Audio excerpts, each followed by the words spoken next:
Seorang aparatur sipil negara di Kota Parepare, Sulawesi Selatan ditangkap polisi usai mencuri emas. Aksi pelaku ketahuan setelah terekam kamera pemantau atau CCTV. Rekaman kamera pemantau atau CCTV ini memperlihatkan seseorang mengambil tas milik warga di kantor pelayanan publik Kota Parepare. Tas berisi emas 10 gram, ponsel dan uang tunai raib dibawa pelaku.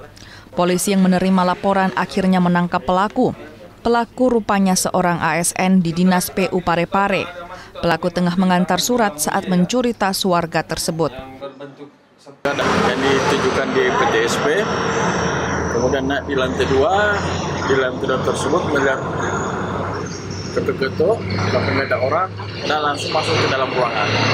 Muter-muter nggak ada orang, ada niat, ada kesempatan, dan melihat tas ransel, yang mana tas ransel itu berisikan handphone Samsung A5, terus dompet, dan beberapa identitas, serta di dalam dompet tersebut ada emas batangan.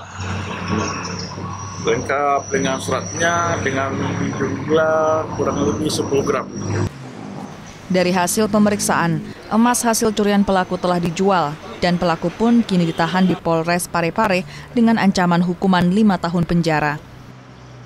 Sudin Syamsuddin, Kompas TV, Parepare, Sulawesi Selatan.